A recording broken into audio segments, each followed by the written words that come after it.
If you like audiobooks or audio shows, check out a free trial of Audible. Just click the link in the description. Welcome to Mindshock True Crime. This is the Maura Murray series, episode 58, Dispelling Myths.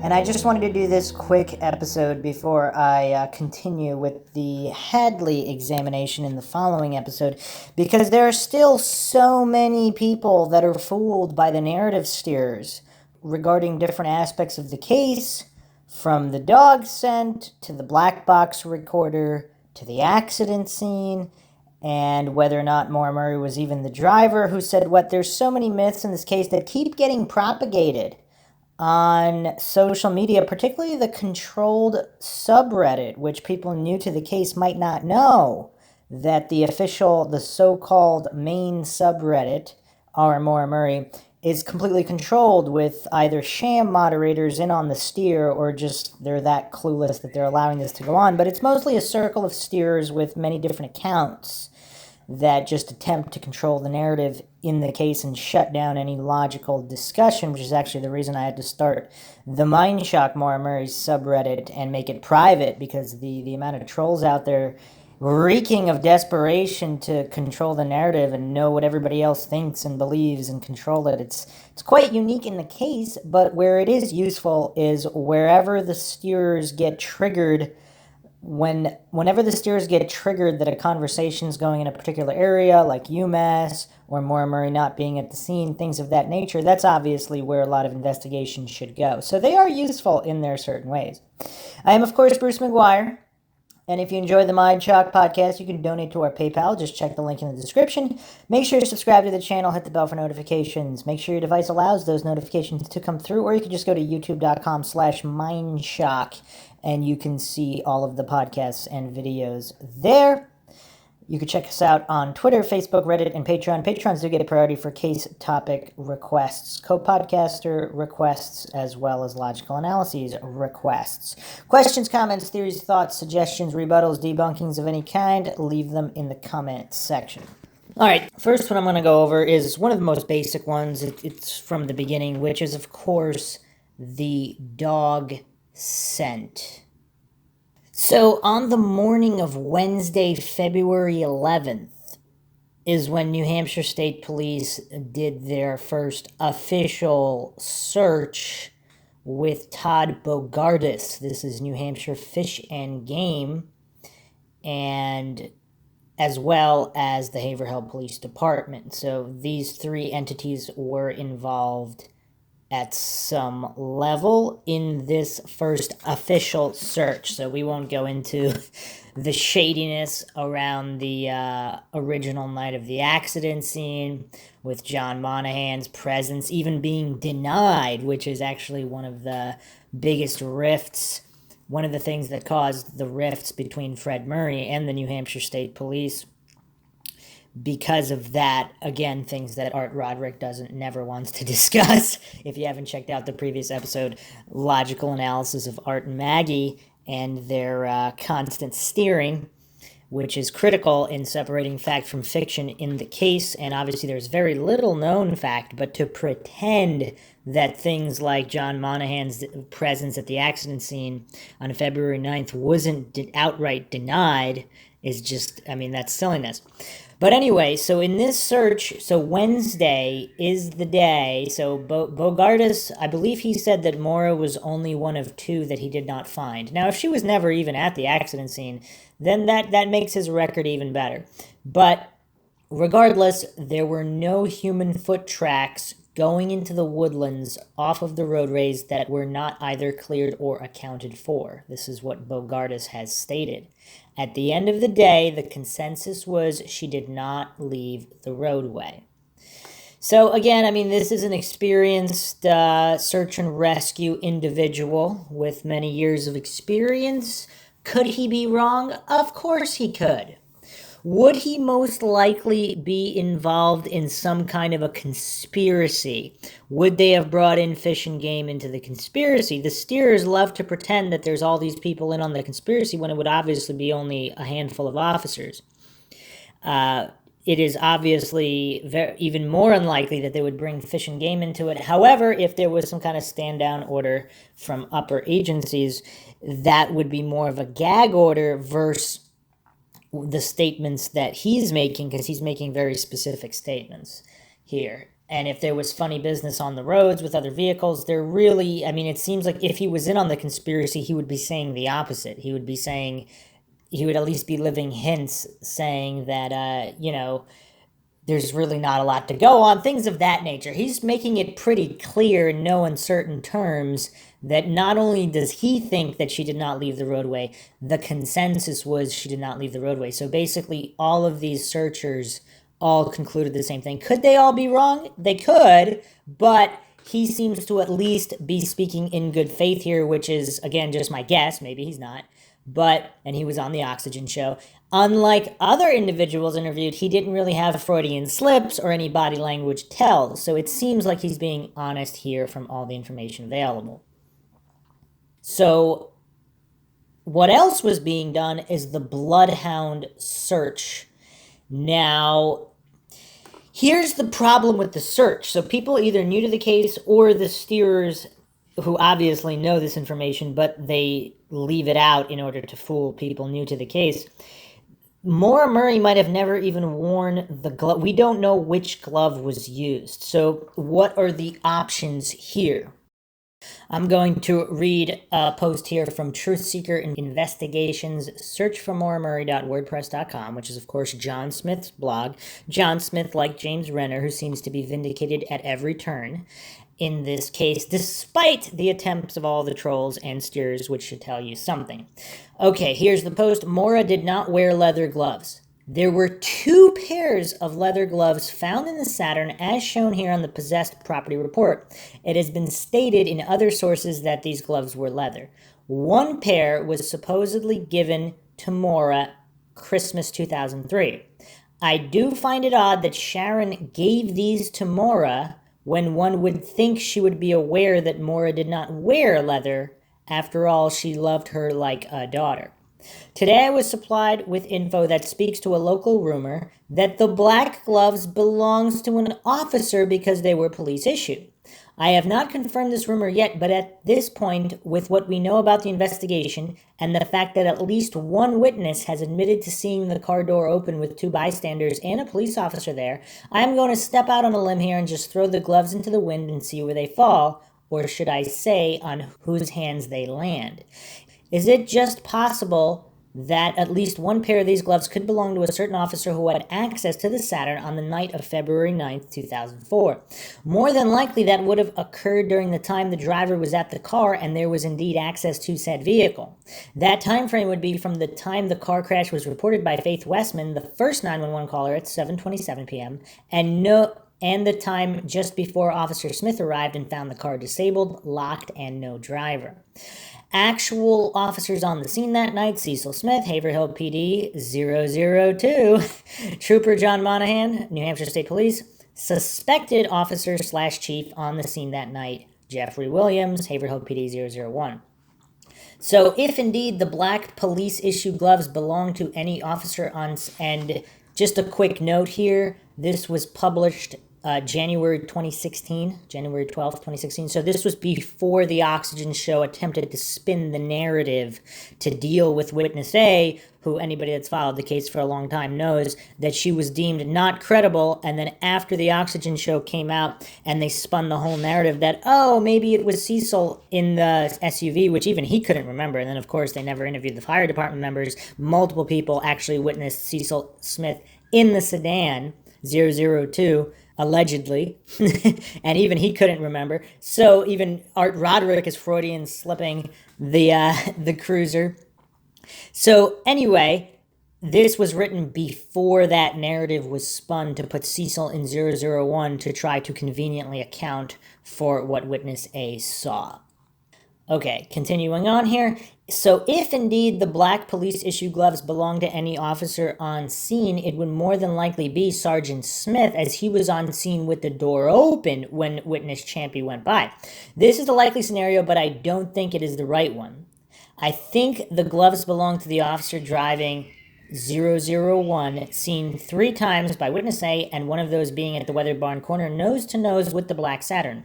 I think that the driver was still there when 001 arrived to find the driver at the partially disabled car, and the officer then spoke to the driver.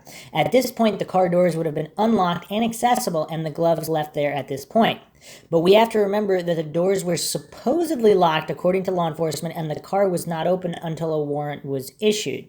When was the warrant issued, and who filed the warrant? Where was the car located when it was first searched? The car door was unlocked on Friday the 13th when Fred viewed the Saturn at Lavoie's personal garage. Did the search of the Saturn happen at the Lavoie property? Where, oh where, do these gloves fit into the picture of the whole mystery? Do they mean anything, or is it just another waste of energy on some leather finger warmers? But again, the possessed property report does show that there were 4 black gloves. There was also 1 random multicolored glove. Is it possible that could have been black and another color? Maybe that was used. Who knows? But anyway, Fred Murray was on the scene. Unlike a lot of the steers that like to pretend that they know for sure that Maura wore the gloves, I mean, the level of ridiculousness, and it's just how asinine can one be to pretend. So someone who's never known Maura, someone who was not present at the search, they're going to know better than her own father, who was present at the search, who stated that she might not have ever even worn the gloves because she didn't like leather. I mean, the silliness in this case is just off the charts with the desperate narrative steers. Now, even if it was her gloves that were used, I mean, this is so many hours later. So allegedly, if she left UMass, if she made it out of Massachusetts, all big ifs which have not been corroborated despite how the steers love to pretend they have. Even if they used her gloves, it's so many hours later, how reliable is that scent? And I believe there were some online researchers trying to track the actual dogs that performed the search to see how accurate they were. But even if they were really good and had really good training, I mean, this is quite a bit after that night. If they had done it that night, it would mean a little bit more if they used gloves that were used by Maura Murray. But since these gloves were most likely never worn by Maura Murray based on the statements of Fred Murray, her actual father, instead of online narrative steers, if those were just gloves either never worn or worn by an officer who did walk to the road, looked around, walked back to the vehicle, I mean, who knows? It's just the scent really means nothing. And I don't really understand with the religious fervor that some either steers or just people new to the case that they just really need to religiously believe that they were worn by Maura for some reason. I mean, it's just, it doesn't really make any sense. Now, the steers that are trying to pin this on Rick Forcier or someone else, I mean, they'd have a vested interest into trying to get everybody to pretend along with them that not only that Maura wore those particular gloves, but that the scent could still be tracked accurately all that time later in a windy environment in the winter. I mean, it's just the silliness is off the charts there, but they would be desperate to get everyone to believe. Because now they're stacking the fallacies and assumptions. Let's assume Maura was at the scene. Let's assume those were her gloves. Let's assume the dog track was accurate all those hours, days later. I mean, this case is so unique because in other cases you don't see this kind of assumption and fallacy stacking, and then the extreme triggering whenever that's pointed out that an assumption stacked on top of an assumption doesn't make it any more likely. You could stack 100 assumptions.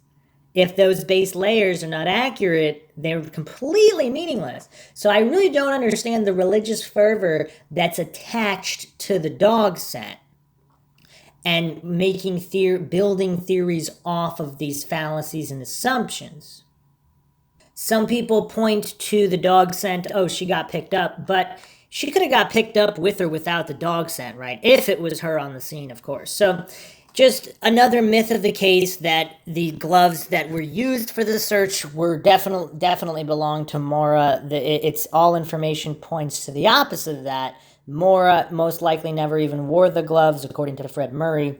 And then even if she did, this was so many hours later, the reliability days later is just not there. It doesn't really tell us anything.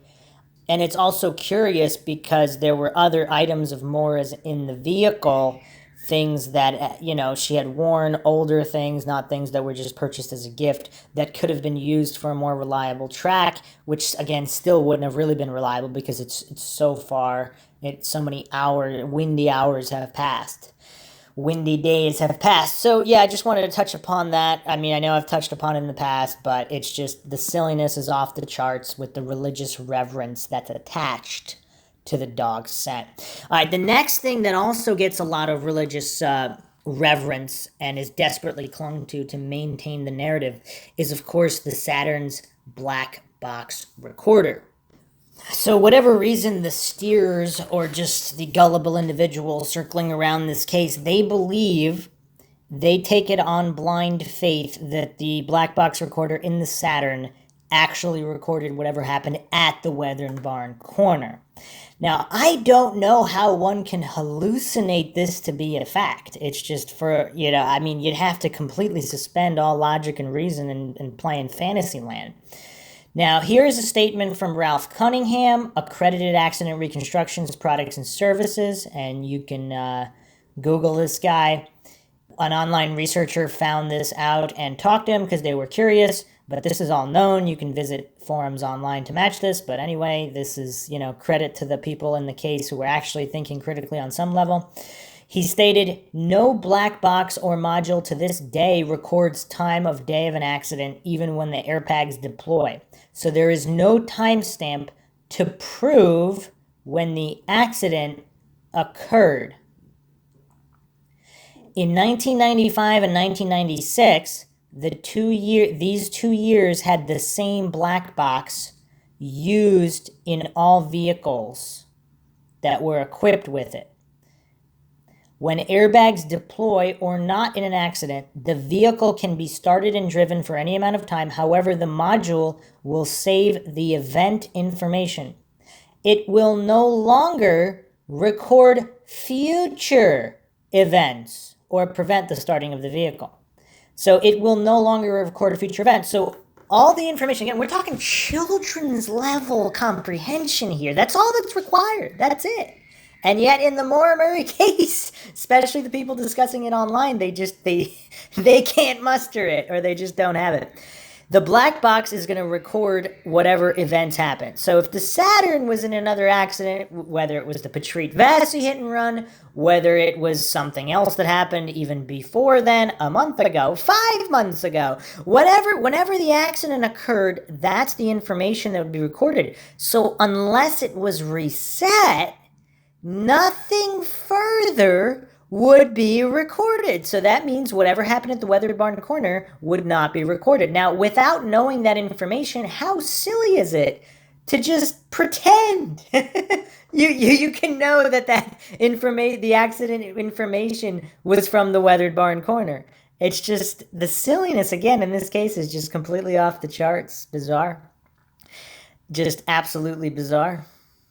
And then the deploying of the airbags, we also don't know when that happened, when the airbags could have been cut out. These are all issues that have been discussed in the past as well. There's really nothing more you can do regarding that. Another point to the 7 times that supposedly whoever was at the scene tried to start the car 7 times, ignition cycles recorded do not mean that the vehicle was attempted to be started. The ignition cycles record when the ignition was turned to the on position, not started.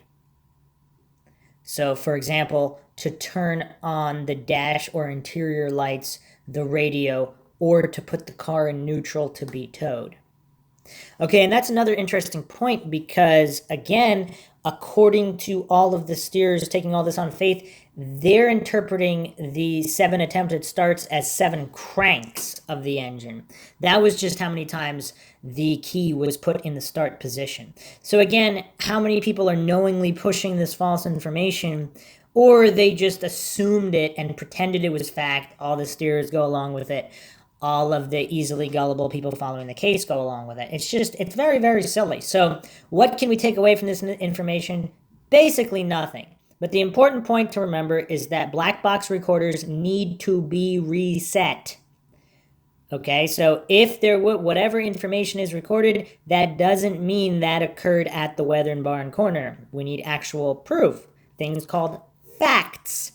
People always use the word facts. That is not a fact that the black box recorder recorded information from that scene at the Weathern Barn corner. Not a fact. Pretending it's a fact doesn't make it a fact. I know steerers get triggered by that. All right, so let's move on to the final point here, which is whether or not the accident scene was staged. A lot of people pretend that there's no evidence of a staging. Now, whether it was staged or not, that's separate from there being evidence of a staging. So here is a post by Weeper. This is from June 17th, 2006. So 2 years from the disappearance, relatively close compared to now. As we know, a lot of information erodes over time, and these myths and steer and narratives get developed over time to point us away from what was originally reported, whether true or not. But what's originally reported is usually more accurate. So, in his post, he's addressing a couple of misstatements here. This is Frank Kelly, aka Weeper, part of the New Hampshire League of Investigators who actually investigated the case. Unlike some of the steerers pushing narratives, he was there. This is what he has to say. There's been a few misstatements on this forum that I'll address and that I hope to clear up. If this doesn't answer your questions, then go ahead and ask some follow-ups. I have my great one from Dunkin' Donuts, and I'm willing to make it a long night if I have to. First is your statement regarding Robinson Ordway seeing a pickup with no markings on it. In my original report, when I interviewed the witness to the pickup truck, she described an eagle sticker reminiscent of the old Winston cigarette advertisements. If this wasn't immediately clear to me, it's because I didn't know that. The witness I interviewed went by the call sign of Robinson Ordway on this forum. At the time that Robinson Ordway saw the eagle decal, she was walking her dog by the private road. You are correct that she didn't mention the sticker on this forum, but I assure you that the witness I interviewed saw the eagle sticker. And unless Robinson Ordway is deceiving us about who she is, it is not open to reasonable debate that she saw the eagle sticker too. The second misconception of late concerns the assistant to the cadet program that stopped at the scene of the crash in Hadley. GN is the way he has been described here. I can assure you that he was a cadet at UMass in the first wave of cadets and that he offered his assistance to Maura by letting her use his cellular telephone.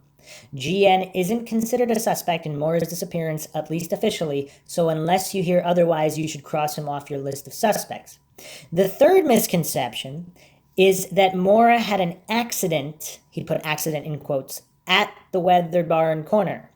The, quote, accident scene was staged as confirmed by a team of investigators. All of the investigators are sure the damage to Maura's sedan was caused by a trailer hitch and not by a pine tree, as per Butch Atwood. Now that the misstatements are cleared from the playing field, we can play ball. Ask away as I take a brief coffee break, Weeper. All right, let me repeat that again. The third misconception is that Maura had an accident at the Weathered Barn corner. The, quote, accident scene was staged as confirmed by a team of investigators.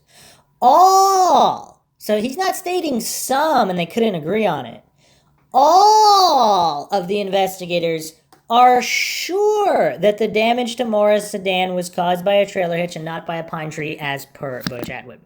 All right, so a lot of misconceptions there about the staged scene. So people like to write off, a lot of the steerers love to pretend that there was no debate on whether the scene was staged. There's no evidence in staged.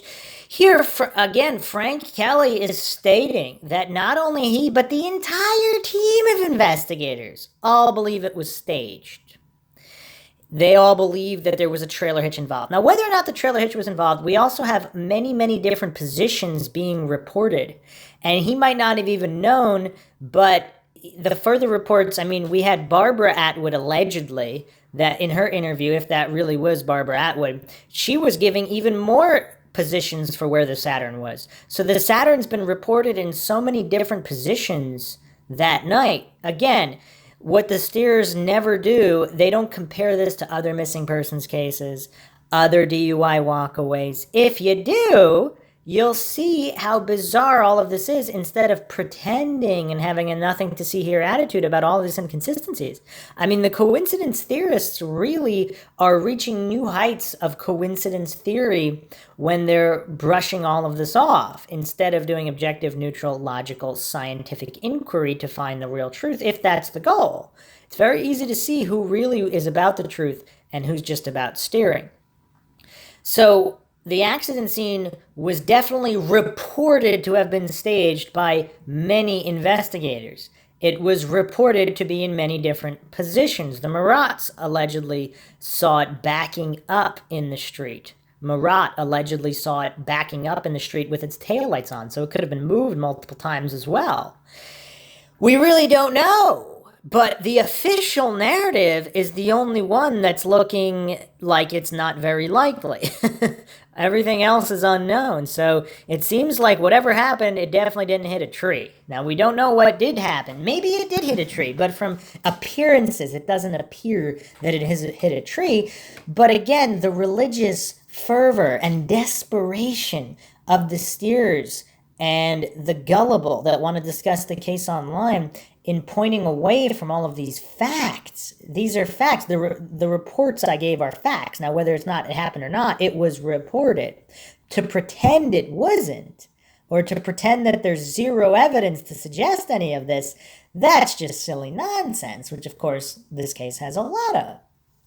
And yeah, we just, I've done a whole episode on was Maura really the driver, because this is one of the most triggering aspects. The only thing I'm going to say regarding that here is the only defense really by the steers and the coincidence steers is, oh, well, her stuff was in the car, therefore she was at the scene. I mean, can you get goofier than that? I'm not sure you can. Because in every case where someone is staging someone else's car elsewhere, the whole point is to make it look like they were there. If her stuff wasn't in the car, that would more heavily point to it not being staged.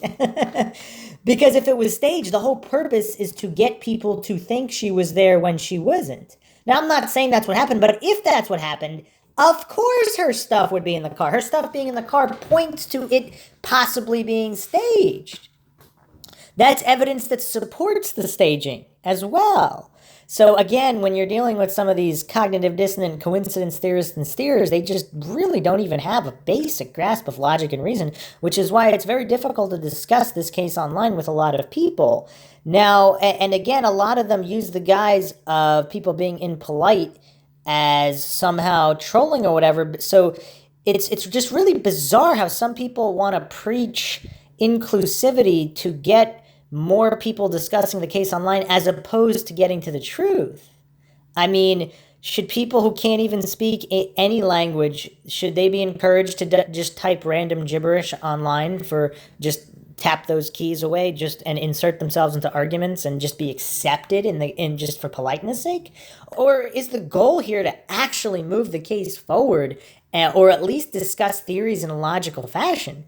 I mean, it's very easy to tell apart the steers versus those genuinely interested in truth and closure for all involved in this very tragic case, and it just keeps going on year after year after year. It's still unsolved. And the steering and the trolling, it just keeps getting more and more off the charts. And any logical individual has to ask themselves, what is the purpose of all of this organized steering and people with multiple accounts? You don't see this in other cases. And what they get triggered about the most is also very telling and very useful. So I will leave this episode on dispelling these common myths surrounding the case. Obviously, there are plenty more, but I just wanted to touch base on these. In the next episode, we'll be going over the Hadley accident, the as of yet unidentified police cadet. I know Frank Kelly here in this statement said that it was someone by the name of GN, but it actually might not have been, and I'll be getting into that as well. Hope you guys enjoyed another edition of Mindshock True Crime in the Maura Murray series. As always, if you enjoy the podcast, you can donate to our PayPal. Just check the link in the description. Make sure to subscribe to the channel, hit the bell for notifications. Make sure your device allows those notifications to come through, or you can just go to Mindshock. You can just go to youtube.com/Mindshock for all the latest podcast episodes.